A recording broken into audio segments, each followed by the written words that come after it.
Bueno, muchas gracias, Manuel. La verdad, muy impactante tu presentación. Voy a hacer inmediatamente traspaso de la palabra a Ernesto Tone, que va a enfrentar el mismo debate, pero de la perspectiva latinoamericana. Yo quisiera señalar solo un breve segundo que para mí es una emoción muy grande estar sentado aquí. No lo hacía desde hace casi 40 años, porque esta es mi universidad, es la universidad donde me formé, y hace 40 años estábamos acá mismo, en esta misma sala, en plena reforma universitaria, iniciando un proceso que tuvo un rol importante en Chile, en su camino difícil, duro, hacia la libertad y hacia la democracia. Por lo tanto, es con emoción que me dirijo a ustedes.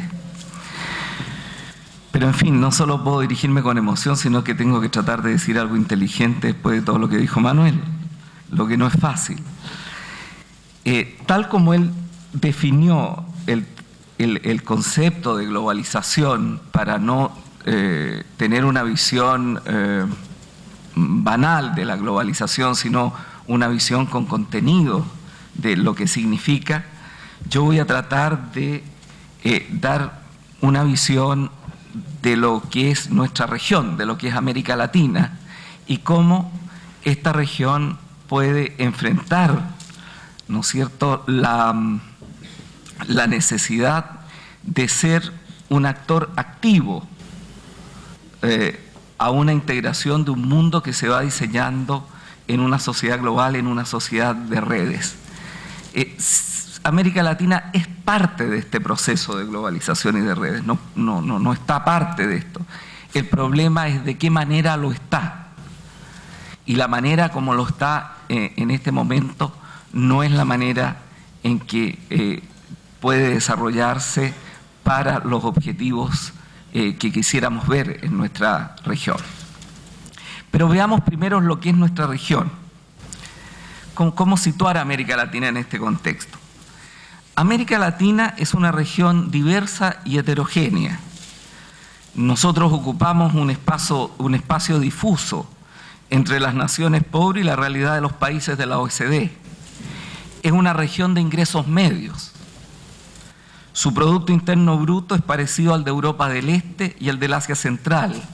Es un quinto de los países de la OECD y dobla el del África subsahariana. Es la región con más desigualdad en la distribución del ingreso, en la distribución de los ingresos nominales.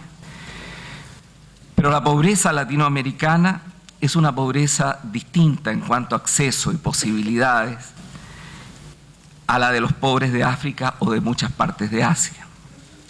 Es una región diversa geográficamente, que contiene a Haití con $400 per cápita y a Chile con 14.000 en dólares per cápita adecuado a precio, a países continentes como Brasil y a pequeñas islas del Caribe.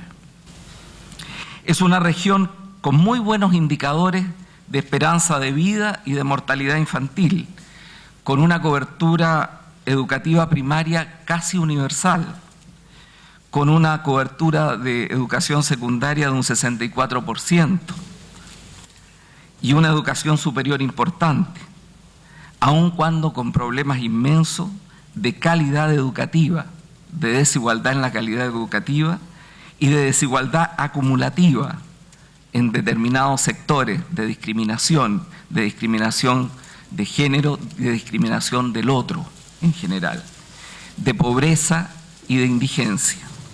Una región donde la democracia, al menos de origen, es casi universal, pero donde la legitimidad de ella está fuertemente tensionada en muchas partes, donde los sistemas políticos son frágiles, los estados nacionales no encuentran una legitimidad fuerte para el contexto globalizador. Es una región en paz, si nosotros la comparamos con otras regiones del mundo, salvo la excepción de Colombia, pero que tiene niveles altísimos de criminalidad y violencia. En este desarrollo que señalaba Manuel de la economía criminal a nivel mundial, América Latina es una parte integrante muy fuerte de esa economía criminal. Nos hemos acostumbrado a decir que América Latina crece pero no distribuye. La verdad del periodo largo que precede al actual es más dura. Entre 1980 y el 2003, el crecimiento de América Latina, casi con la excepción de Chile, fue escaso y volátil. El producto por cápita aumentó solo en un 0,1%. Por ello es tan importante lo sucedido entre el año 2003 y el 2008, donde el crecimiento per cápita ha sido de 3,5%, y que para compararlo en la historia de América Latina deberíamos retroceder casi 40 años para encontrar un periodo similar de crecimiento. En este periodo la desocupación en América Latina cayó del 11% al 8%, siendo un factor importante en la reducción de la pobreza del 44% en el 2003 al 35% en el 2007. Todavía son porcentajes enormes, pero también la caída es una caída importante, es una caída del 20%. Y en donde se mezclan crecimiento, políticas públicas de transferencias condicionadas y también el fenómeno de las remesas de los migrantes, que explican quizás en particular la caída en el mismo periodo de la indigencia de 19,4 al 12,7, es decir, un 34%. El crecimiento de América Latina, además, ha sido en estos años de mejor calidad. Es un crecimiento con menos volatilidad, con más capacidad de defensa a los shocks internacionales, con más ahorro, con más inversión. Pero la pregunta es, ¿podemos enorgullecernos de eso? A lo mejor, un poco, más o menos, porque sin quitar los méritos a los esfuerzos que ha realizado la región, los aires buenos y los aires malos vienen en gran parte de afuera, vienen en gran parte de cómo se ha movido la economía mundial y en el caso de América Latina, de la emergencia de dos enormes economías como son la China y la India, que ha significado un impacto muy fuerte en el precio de las commodities y en una región rica en recursos naturales ha significado un impulso y una inyección muy fuerte a su economía. Sin embargo, si nosotros hacemos una comparación con otras regiones en desarrollo, nuestro crecimiento ha sido relativamente menor al crecimiento de esas otras regiones. De otra parte, la mejoría en la igualdad, en la equidad, que es un problema antiguo en América Latina que se arrastra desde la colonia, desde la misma estructura desde la colonia, y que ha atravesado todos los modelos de desarrollo, con variaciones relativamente leves. Y es difícil de enfrentar, e históricamente muy persistente. Nuestros avances han sido pequeños. Han habido algunos avances, pero pequeños y localizados en algunos países y todavía en niveles de desigualdad extraordinariamente altos. Y nuestras tareas en transformación productiva, en educación, en conocimiento, en los elementos que dicen relación con la configuración de esta sociedad de redes, estamos muy atrás. Tenemos avances claramente insuficientes para tener sostenibilidad en la era de la información. Nuestros avances responden al fuerte crecimiento que antes de las actuales turbulencias tuvo la economía mundial, a la mejoría de los términos de intercambio destinada a quedarse por algún tiempo y darnos mayor tiempo a nosotros, que ya le explicaba también por el surgimiento de estas nuevas grandes economías que nos han favorecido, particularmente América del Sur. Es diferente respecto a América Central y México, donde la economía china es más bien con la América Central más bien competidora, y ha sido mucho más problemática la situación en América Central. Sin embargo, los elementos recesivos de los Estados Unidos y la disminución profunda del crecimiento en Europa y Japón, el precio del petróleo y de los alimentos, su aumento, el conjunto de elementos negativos que tienen una explicación poco clara.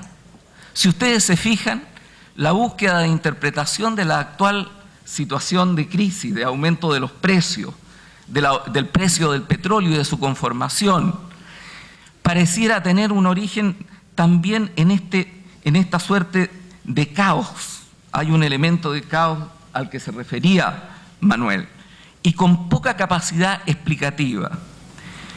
Yo vengo llegando del periodo de sesiones de la CEPAL en República Dominicana, y el presidente Leonel Fernández de la República Dominicana, que venía llegando de la reunión de la FAO en Roma para ver el tema de los alimentos, que para ellos tiene una implicancia brutal en su economía, señalaba que a su juicio los problemas actuales son fruto de lo que él denominaba una especie de capitalismo de casino, de capitalismo de póker, con un gran contenido especulativo.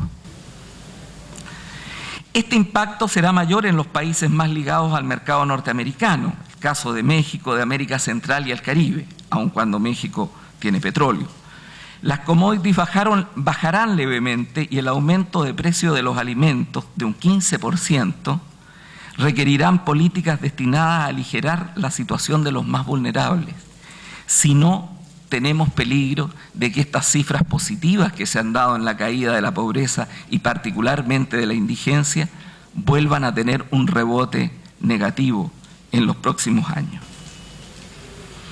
Pese a ello, la oportunidad para América Latina existe. Estamos mejor parados. Tenemos un bono demográfico. Bono demográfico significa que durante un tiempo, un número de años, tendremos una disminución temporal de la dependencia familiar. Es decir, habrá en un hogar más gente trabajando para menos. Esto durará mientras estemos en ese espacio en que han disminuido, vía disminución de la fecundidad, han disminuido el número de hijos, y todavía no aumenta fuertemente el número de viejos, pero se viene eso. Entonces tenemos un espacio, y en ese espacio tenemos una suerte de bono demográfico. De otra parte, la demanda de recursos naturales seguirá como insumo industrial y como aumento también del consumo masivo, particularmente en las grandes economías asiáticas. La pregunta es, ¿aprovecharemos esta vez los latinoamericanos esta suerte de oportunidad que tenemos? Esto no es un problema técnico, esto es también un problema político y político-cultural. Lo de político-cultural se lo dejo a Fernando Calderón cuando le toque a él. Yo me voy a referir fundamentalmente al tema político. Quisiera hacer 2 o 3 referencias a la situación política de América Latina.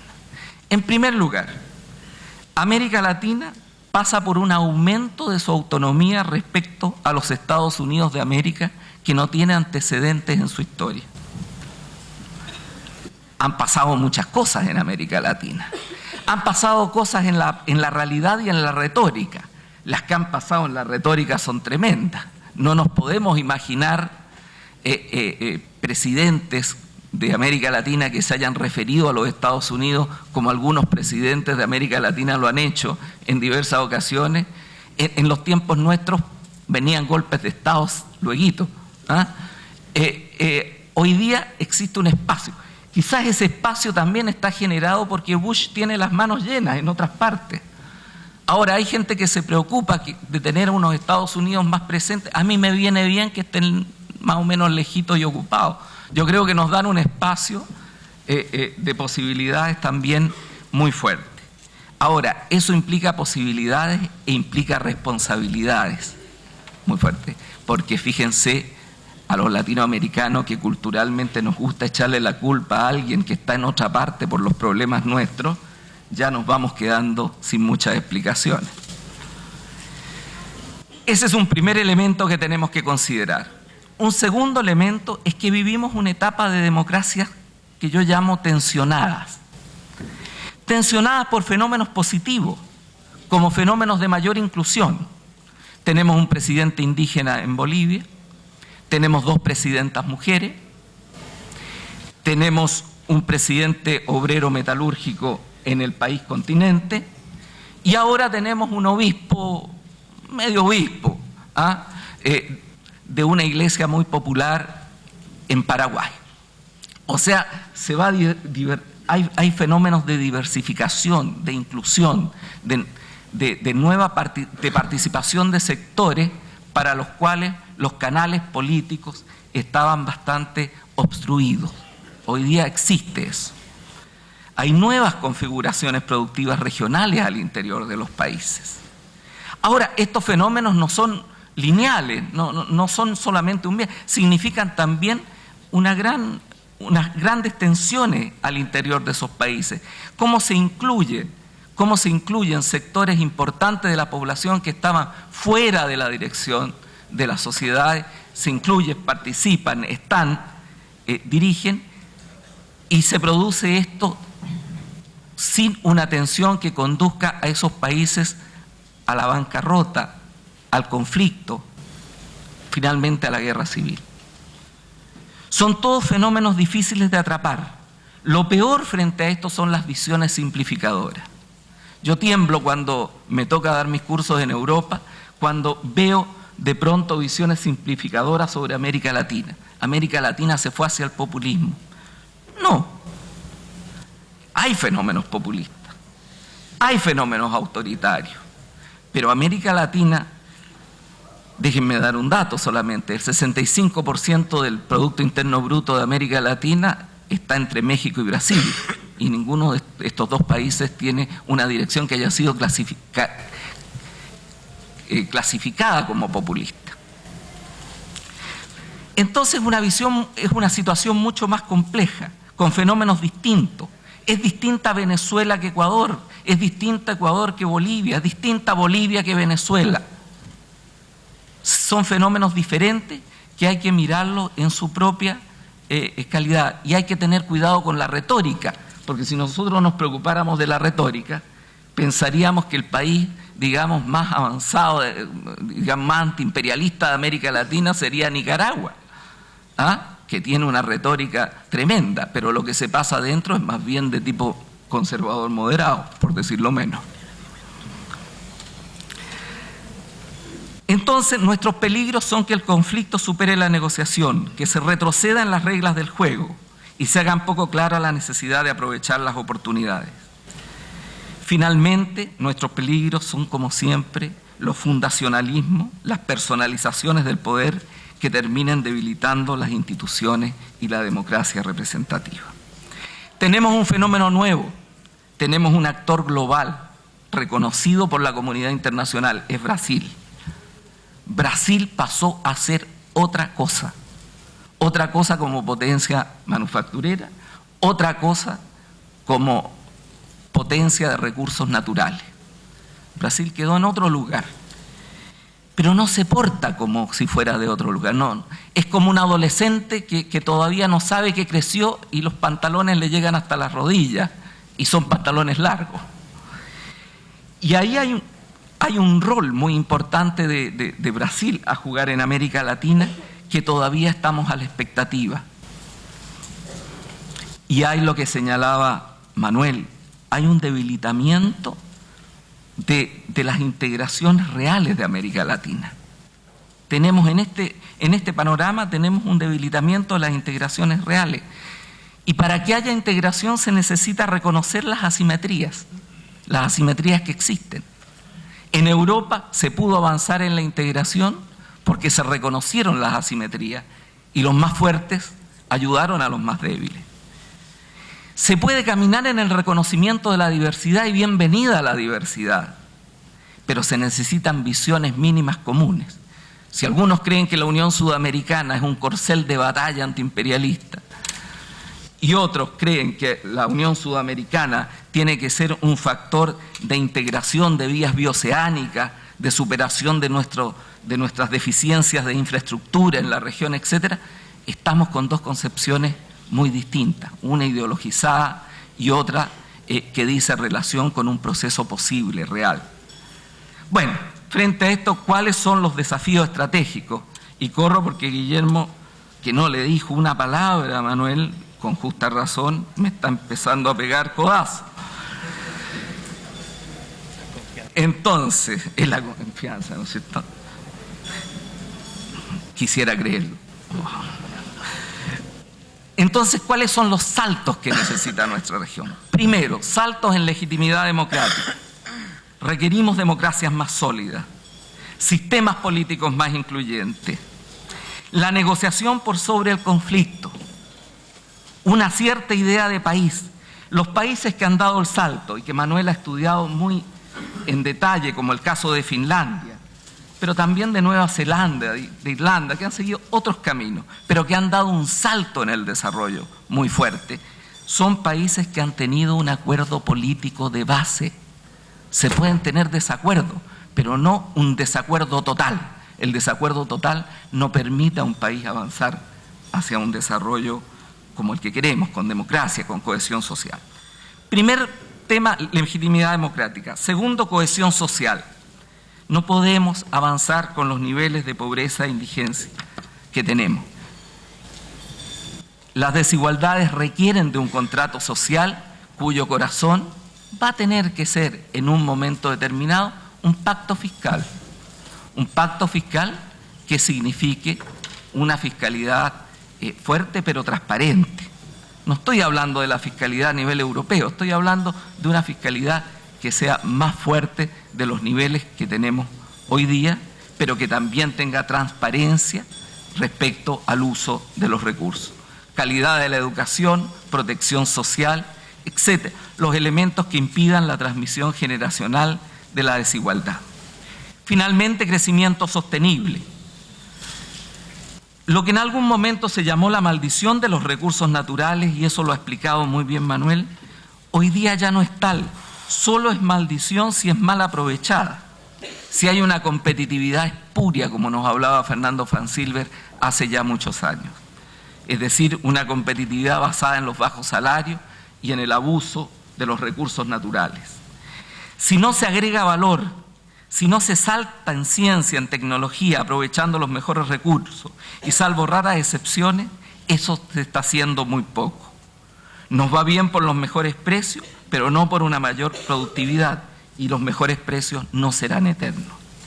Es necesario entonces especializarse y buscar mercado y al mismo tiempo desarrollar una transformación productiva. No son cosas alternativas, son cosas complementarias. Agregar valor, adaptar tecnología, saltar a productos de manufactura más compleja o incorporar mayor valor, como decía Manuel, a los propios recursos naturales o a los servicios, o a la vez a las tres, a servicios, manufactura y productos naturales. Mayor productividad, innovación en biotecnología. Tenemos una enorme puerta en América Latina. Llegamos un poco tarde a la revolución de Internet. En biotecnología podemos llegar con mayor posibilidades de llegar en una etapa más inicial. Tenemos una enorme puerta en los TICs, en las nanotecnologías, que son útiles por igual a la manufactura, a los servicios y a los recursos naturales.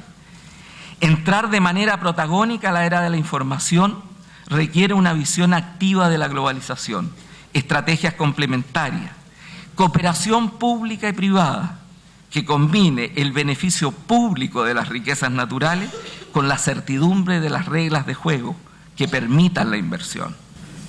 La transferencia y diseminación tecnológica, el salto en infraestructura, energía y el transporte. Se trata de romper una cultura del rentismo. Lo importante hoy no es lo que se hace, sino cómo se hace. Y yo creo que en el cómo se hace está toda la novedad que nos ha entregado a través de su larga investigación Manuel Castells. Y ese es un reto que los latinoamericanos tenemos por delante, superar esta fragmentación de la cual él hablaba para articularnos, pero articularnos en este mundo que se está formando de manera de poder ser actores activos y no que la globalización nos pase por encima. En resumen, tenemos una nueva oportunidad histórica en América Latina, parecida en cierta manera a aquella que se nos abrió a finales del siglo XIX y principios del siglo XX, cuando nuestra brecha con Estados Unidos y Europa era mucho menor de la de hoy en todos los planos. El rentismo, la exclusión social, la ausencia de formación de nuestros recursos humanos nos hicieron frustrar nuestro camino. Un amigo argentino me decía, hay un dicho de los chinos de transformar, que son capaces de transformar la crisis en oportunidades. Y me decía, a veces a mí me parece que nosotros tenemos más capacidad de transformar las oportunidades en crisis.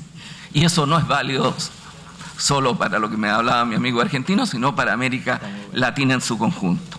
Es decir, tenemos problemas fuertes, pero tenemos oportunidades y oportunidades grandes. Depende solo de nosotros superarlas y lograr lo que queremos, una América Latina integrada a este mundo del futuro, democrática, libertaria y justa. Gracias.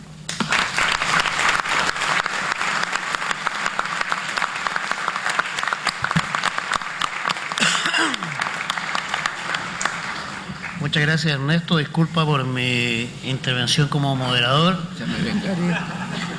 No, sí sé.